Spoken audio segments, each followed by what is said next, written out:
오늘 여러분과 같이 나눌 말씀의 제목은 해픈 사랑이라고 하는 제목으로 같이 은혜를 나누고자 합니다. 우리말 가운데 해프다는 말이 있죠.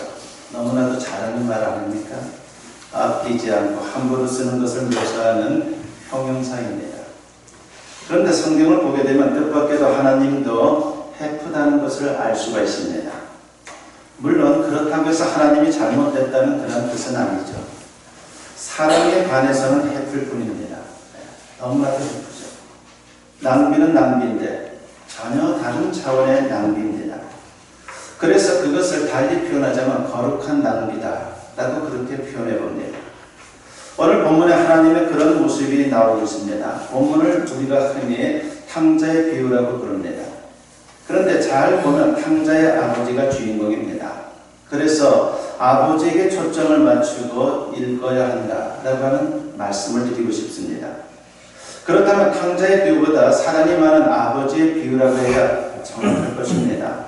흥미로운 것은 탕자를 영어 성경에서는 The Prodigal Son이라고 그렇게 번역을 하고 있습니다. Prodigal이라고 하는 것은요, 해프다는 것입니다.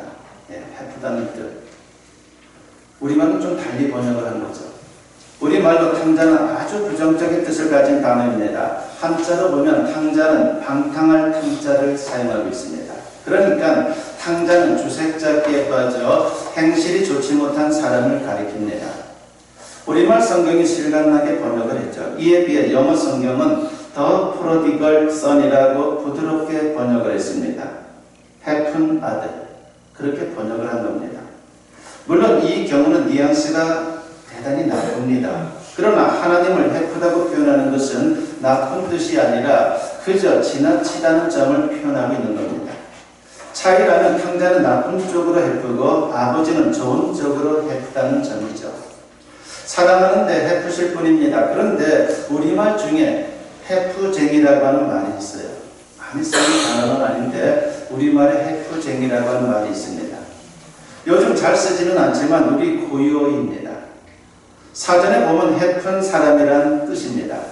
그러니까 그 아버지를 이렇게 부를 수가 있을 것입니다.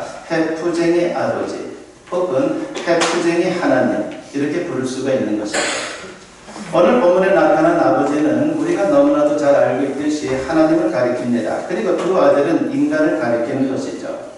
한 아버지에게 두 아들이 있습니다. 그런데 둘째 아들이 하루는 아버지를 졸라 유산을 미리 받았습니다. 그는 조화라는 가출을 하게 되죠. 아주 멀리 가서 아버지의 간섭을 받지 않고 자유롭게 살리라, 출세도 하리라, 인생을 엔조이 하리라, 이런 꿈에 부풀어 있었습니다. 주머니도 두둑하니까 얼마나 기분이 좋았겠습니까? 그러나 어떻게 됩니까? 누가복음 15장 13절과 14절에 보면 그 며칠이 안 되어 둘째 아들이 재물을 다 모아가지고 먼 나라에 가 거기서 허랑방탕하여 그 재산을 낭비하더니 다 없애는 그 나라에 크게 흉년이 들어 그가 비로소 궁핍한지라, 그렇게 소개를 합니다. 그의 계획이 다 틀어진 거죠. 우리가 봐도 뻔하지 않습니까? 그런 마음을 가지고 억만금을 가지고 집을 떠났다 할지라도 그거 갖고 큰 재산을 모을 사람은 아니죠. 그냥 막 쓰는 거죠. 안 봐도 뻔하다라고 하는 생각을 갖게 됩니다. 그렇게 해서 계획이 다 틀어졌습니다. 재산을 탕진했는데 설상가상 거기다가 흉년을 만나서 고통을 당합니다. 허구지책으로 돼지를 치는 일꾼이 됩니다. 거기다가 노임도 못 받고 나중에는 돼지가 먹는 쥐염 열매조차 얻어먹지 못하는 그런 상황이 되었습니다. 누가복음 15장 16절에 보면 그가 돼지 먹는 쥐염 열매로 배를 채우고자 하되 주는 자가 없는지라고 했습니다. 그자야 아버지 집을 그리워하죠. 제 정신이 든 겁니다. 누가복음 15장 17절에 보면 이에 스스로 돌이켜라고 그렇게 말씀을 합니다. 둘째 아들 탕자는 비로소 자신이 얼마나 큰 죄인인지 그 사실을 깨닫고 아버지 집에 돌아가겠다라고 하는 마음을 먹게 됩니다. 이제 품꾼 노릇이라도 하겠다는 각오를 가지고 아버지 집으로 돌아가겠다는 것이죠. 인간적으로 생각하면요, 이런 자식은 없는 셈 치고 안 보는 게 나을 것 같은데 오늘 성경에 나오는 아버지는 어떻습니까? 전혀 다른 모습이죠. 누가복음 15장 20절에 보니까 이에 일어나서 아버지께로 돌아가니라. 아직도 거리가 먼데 아버지가 그를 보고 측은히 여겨 달려가 목을 안고 입을 맞추니라고 했습니다. 아버지는 아마도 탕자가 가출하자마자 동네 밖으로 나가 아들을 기다렸던 것 같습니다. 날마다 나가는 거죠. 그 아들이 돌아오기를 기다리면서 말입니다. 이제나 저제나 돌아오기를 기다리는데 멀리 지평선에 가물가물 보이는 아들을 발견합니다. 지체하지 않고 달려가 입을 맞추고 야단입니다. 말씀을 잘 보면 탕자가 아직 자기 입으로 사과하기도 전입니다. 하지만 그 아버지는 이미 아버지 집으로 향했다는 그 한 가지만 보고서도 그것을 회개로 인정하고 용서를 합니다. 아버지는 해픈 사랑을 하고 있는 것입니다.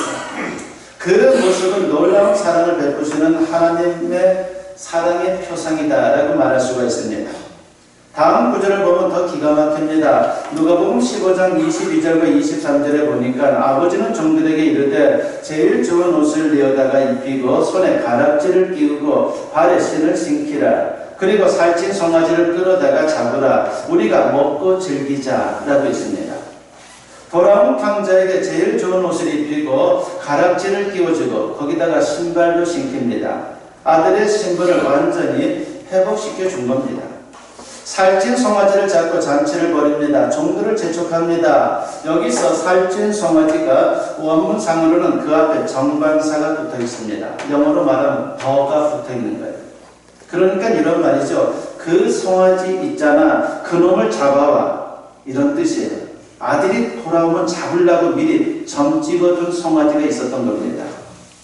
제일 토실토실한 송아지를 보면서 매일같이 우리 아들이 돌아오면 저놈을 잡아야지 하면서 점 찍어 두었던 그 송아지, 바로 그 송아지를 잡게 됩니다. 욕을 해서 쫓아버려도 시원치 않을 것 같은데 그를 받아주고 심지어 가분한 사랑을 베풉니다. 이게 바로 하나님의 사랑입니다. 자격 없는 자에게 베푸는 사랑. 그러므로 하나님의 사랑은 은혜라는 말과 동의어인 것이죠. 그 아버지가 기뻐하며 말합니다. 누가복음 15장 24절에 보니까 이 내 아들은 죽었다가 다시 살아났으며 내가 잃었다가 다시 얻었노라 하니 그들이 즐거워하더라고 했습니다. 그렇습니다. 아버지를 떠난 자식은 죽은 거나 마찬가지입니다. 우리 인간이 다 그렇습니다. 하나님을 멀리 떠나면 그게 바로 죽은 거예요. 살아있어도 살아있는 게 아닙니다.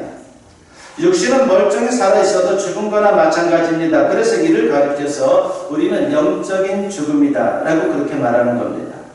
그러면 만족이 없어요. 평안이 없습니다. 겉으로 잠시 잘 되는 것 같은데 결국은 망합니다.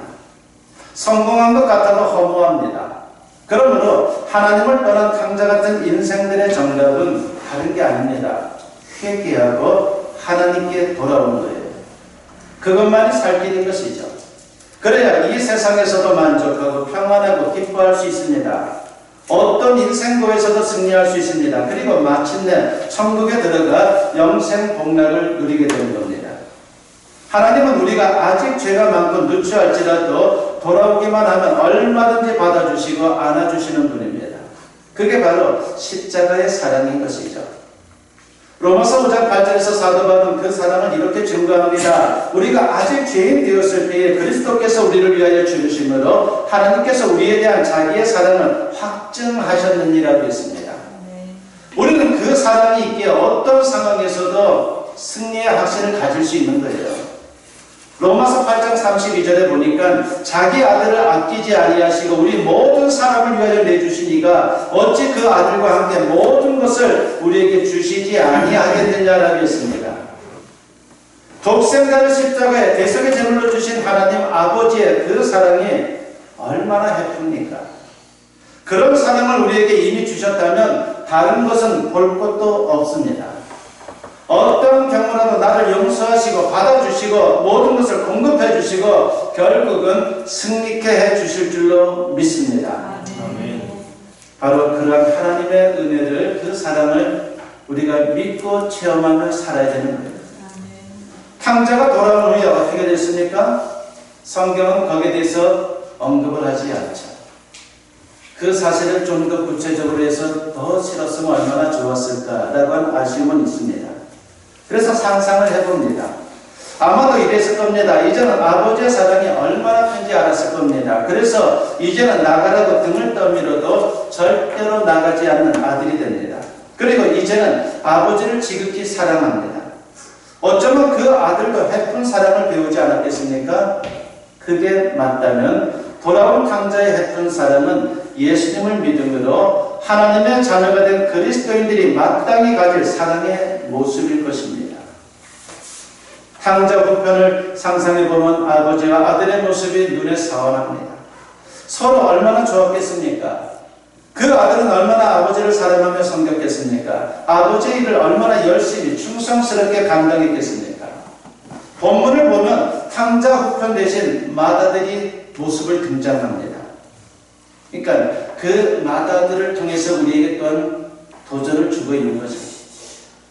반일을 하다가 기가했는데 집에서 풍악 소리가 나서 얼마나 놀랐는지 모릅니다. 아니, 동생이 나가서 아버지가 늘 슬퍼하고 있는데 풍악 소리가 웬 소리인가?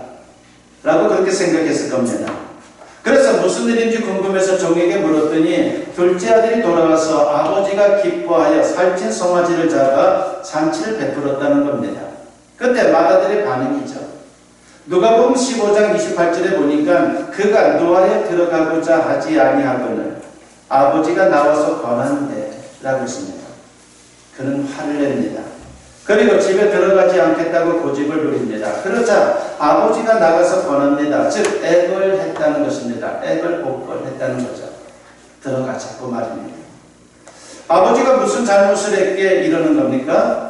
아버지가 자신의 것으로 자기 아들이 돌아왔다고 잔치하는데 맏아들이 무슨 상관이 있습니까?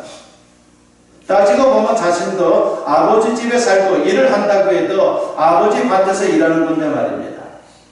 맏아들이 아버지에게 뭐라고 항의합니까? 누가복음 15장 30절에 보니까 아버지의 살림을 창녀들과 함께 삼켜버린 이 아들이 돌아오며 이를 위하여 살찐 송아지를 잡으셨나이다 라고 했습니다. 실컷 일하는 나에게는 염소 새끼도 잡아주지 않더니 탕진한 저놈에게 살찐 송아지를 잡아주니 그게 말이 됩니까? 라고 그렇게 항의를 하는 겁니다. 사실 맏아들의 말이 틀린 말도 아니죠. 하지만 성경은 암시합니다. 맏아들 역시 탕자라고 말입니다. 구본에서 말하면요, 돌아온 탕자와 집안의 탕자입니다. 줄이면 돌탕과 집탕이에요. 속된 말로 그놈이 그놈입니다. 사실은 아버지의 마음을 모르기는 매 한 가지죠. 맏아들도 사실 아버지의 사랑으로 살고 있는 겁니다. 일한다고 하지만 아버지의 은혜에 비하면 세 발의 피입니다. 그 은혜를 안다면 즐겁게 일해야 되는데 그의 말 속에는 투정이 들어있습니다. 사실 맏아들은 아버지의 마음을 모르는 진짜 탕자일지도 몰라요. 탕자는 이제 회개했기에 아버지의 마음을 압니다. 맏아들은 겉으로 보면 착실한 것 같지만 그 마음은 아버지에게서 멀리 떨어져 있습니다. 그 역시 회개해야 합니다. 공간적으로는 아버지 집안에 있지만 마음은 멀리 갇혀 있는 상태이기 때문이죠. 우리가 교회 안에만 있다고 해서 누군가를 정죄할 만큼 우리가 정결하다라고 말할 수는 없죠. 오히려 더 추악한 마음을 가지고 신앙생활을 하고 있는지도 몰라요. 우리도 교회에 있지만은 탕자일지도 모릅니다. 나를 돌아보는 것이 대단히 중요한 것이죠. 돌아온 탕자는 이제 아버지도 사랑하지만 다른 사람도 사랑할 수 있게 됐습니다. 자신의 과거 모습처럼 못난 사람조차 사랑할 수 있습니다. 다시 말하면 아버지처럼 해픈 사랑을 할 수 있게 된 겁니다. 성경을 보게 되면요, 많은 인물들이 회개하고 아버지 하나님께 돌아온 후에 해픈 사랑을 경험하고 그 사랑을 그대로 실천했어요. 우리가 잘 아는 사도 바울 역시 평생 하나님을 사랑하고 많은 영혼을 복음으로 섬겼습니다. 그 이유를 디모데전서 1장 13절과 14절에서 이렇게 말하죠. 내가 전에는 비방자요 박해자요 폭행자였으나 도리어 긍휼을 입은 것은 내가 믿지 아니할 때에 알지 못하고 행하였습니다. 우리 주의 은혜가 그리스도 예수 안에 있는 믿음과 사랑과 함께 넘치도록 풍성하였도다 라고 했습니다. 흉악한 죄인이었던 자신을 용서하고 사랑한 하나님의 그 해픈 사랑을 경험했기에 자신도 힘껏 주님을 위해 헌신한다는 거예요. 즉 해픈 사랑으로 이제는 사명을 한다는 겁니다. 그는 또 이렇게 고백을 합니다. 고린도후서 5장 14절에 보면 그리스도의 사랑이 우리를 강건하시는도다. 우리가 생각하던데 한 사람이 모든 사람을 대신하여 죽었은즉 모든 사람이 죽은 것이라고 있습니다. 십자가의 그 사랑이 해픈 사랑이요. 그래서 그 사랑에 이끌려 자신도 사랑할 수밖에 없다는 겁니다. 이와 같은 해픈 사랑은 먼저 용서로 나타나게 되어 있어요. 그리고 더 나아가 적극적인 사랑을 실천할 수가 있습니다. 요한복음 13장을 보면 우리가 잘 아는 이야기가 등장하죠. 즉 세족 사건이 등장합니다. 최후의 만찬석상에서 예수님이 제자들의 발을 씻어주셨는데 유대인의 관습으로 보면 이것은 너무나도 파격적인 거예요. 제자들이 질겁하고 거절했지만 예수님은 귀엽고 제자들의 발을 씻어주고 이렇게 말씀을 하십니다. 요한복음 13장 34절과 35절 말씀을 보면 새 계명을 너희에게 주노니 서로 사랑하라. 내가 너희를 사랑한 것 같이 너희도 서로 사랑하라. 너희가 서로 사랑하면 이로써 모든 사람이 너희가 내 제자인 줄 알리라고 했습니다. 인간의 조건적인 사랑과 다르게 예수님처럼 사랑하는 겁니다. 그게 아버지의 해픈 사랑이죠. 그 사랑은 자격 없는 자들에게 심지어 흉악한 자들에게 베푸는 사랑입니다. 참 어렵습니다. 사실 작은 선에도 보기 싫어하는 우리의 본성으로는 거의 불가능에 가까운 거예요. 우리가 살다 보면요, 사랑해야 된다는 거 아는데 사랑하지 못할 때가 얼마나 많아요. 그래서 너무 힘드니까 나를 죽여달라고 그렇게 얘기하죠. 기도할 때. 사랑하느니 나를 데려가세요. 그렇게 기도하기까지 합니다. 그러나 십자가의 사랑을 알면요 가능해져요. 한국의 슈바이처라고 불리는 분이 있죠. 바로 장기리오 박사입니다. 많이 들어봤을 거예요. 그는 춘원 이강수의 소설 사랑의 주인공 안빈의 실존 모델로 알려진 분입니다. 그는 돈을 벌려고 병원을 하는 건지 돈을 버리려고 하는 건지 헷갈릴 정도의 삶을 살았습니다. 옛날에도 의사는요 돈을 많이 벌었어요. 지금보다 더 벌었을 거예요. 근데 이분은 그렇지 않았어요. 그래서 사람들은 말했죠. 이분이 의사가 된 거는 돈을 벌려고 병원을 하는 건지 돈을 버리려고 병원을 하는 건지 모르겠다 라고 그렇게 말할 정도였습니다. 그렇게 인생을 살면서 그분이 이제 돌아가시게 되었죠. 그렇게 돌아가셨다는 기사를 쓴 기자가 그를 가리켜서 이렇게 묘사를 했습니다. 자신은 당뇨병에 시달리면서도 무의천을 찾았고 치료비가 없는 환자를 위해 치료비를 대주며 그나마도 감당할 수 없게 되면 병원에서 몰래 도망가라고 문을 열어주었던 의사. 집 한 채 없이 병원 옥상 사택에서 살았던 사람이었습니다. 그리고 북에 두고 온 아내와 가족을 그리워하며 죽을 때까지 독신으로 지냈으나 이산 가족 상봉의 특혜는 거절한 분이었습니다. 얼마나 가족이 보고 싶었겠어요. 근데 나만 이런 특권을 누릴 수 없다라고 해서 거절합니다.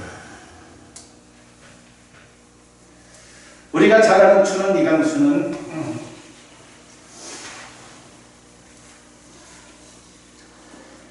그분에게 치료를 받은 적이 있습니다.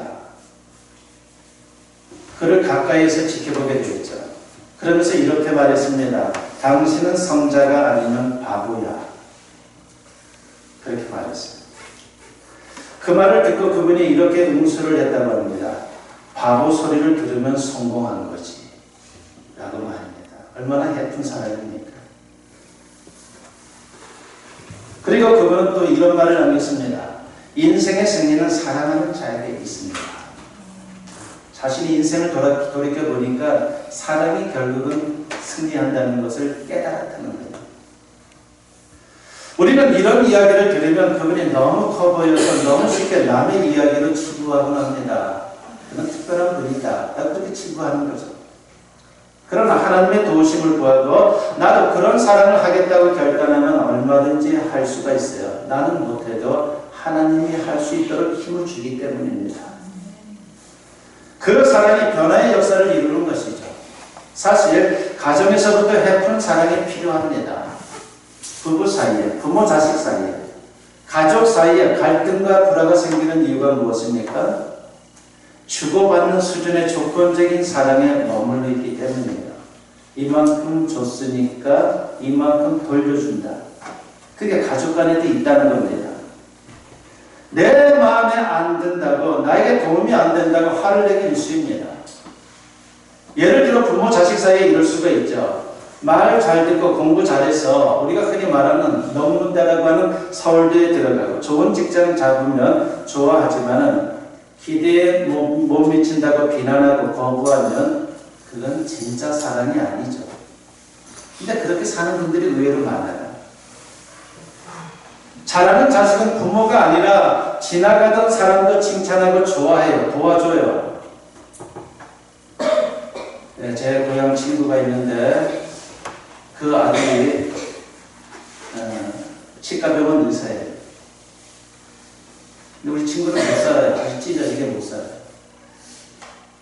근데 공부를 너무 잘했어요, 이 아들이. 원주 사람이에요. 원주고등학교 나왔으니까. 그래서 원고를 졸업하고서 연세대 서울 치대를 합격했는데 등록금이 없는 거예요. 동문회에서 도와줬어요. 학비를 대주고. 이런 사람을 누가 돕겠느냐? 우리가 도와야지. 이게 세상 아닙니까? 예. 진짜 실력 있으면요. 그냥 길 가는 사람도 그 사실 알면 도와줘요. 그리고 피 한 방울 나누지 않은 그 동문들도 도와줍니다.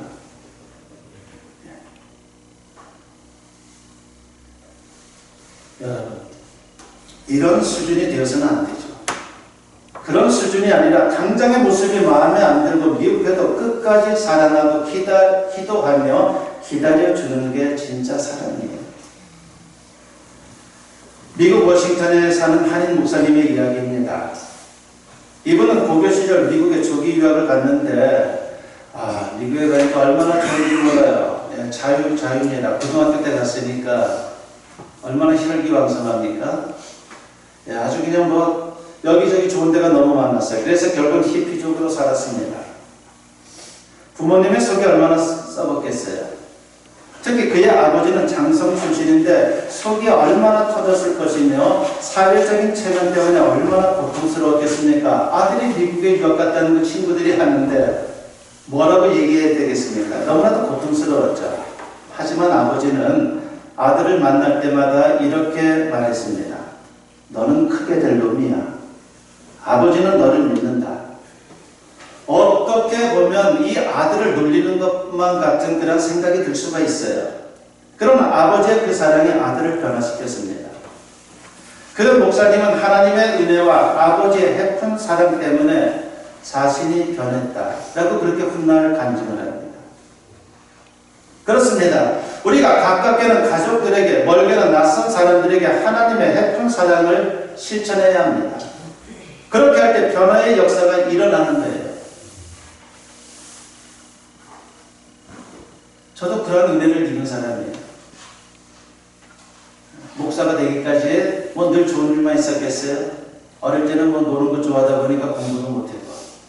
그러나 지금도 잊혀지지 않는 것은 언제나 아버님이나 어머님이 늘 사랑으로 대해줬다는 거예요. 단지 그분들이 하는 것은 이 못난 아들을 위해서 기도하는 것이었죠. 생각하니까 그 사랑이 저에게는 어떻게 보면 거룩한 부담이 되었어요. 그래서 그것이 결국은 제 인생을 바꾸었고 주님을 위한 일을 하는 그런 종이 된 겁니다. 그것이 바로 사랑의 힘이라고 하는 것입니다. 바로 그런 해픈 사랑을 할 때에 가정이 변화되고 내가 있는 곳이 변화되고 더 나아가 세상이 변화되는 놀라운 역사가 나타나는 겁니다. 부디 오늘 말씀을 통해 하나님의 해픈 사랑을 깊이 경험하고 이제는 해픈 사랑을 몸소 실천하는 저와 여러분 모두 되었으면 합니다. 그 사랑으로 여러분의 가정이 변화되고 여러분이 일하는 일터가 변화되고 그로 말미암아 이 나라, 이 민족이 변화되는 놀라운 역사를 만들어가는 저와 여러분 모두 될 수 있기를 주님의 이름으로 간절히 축원합니다.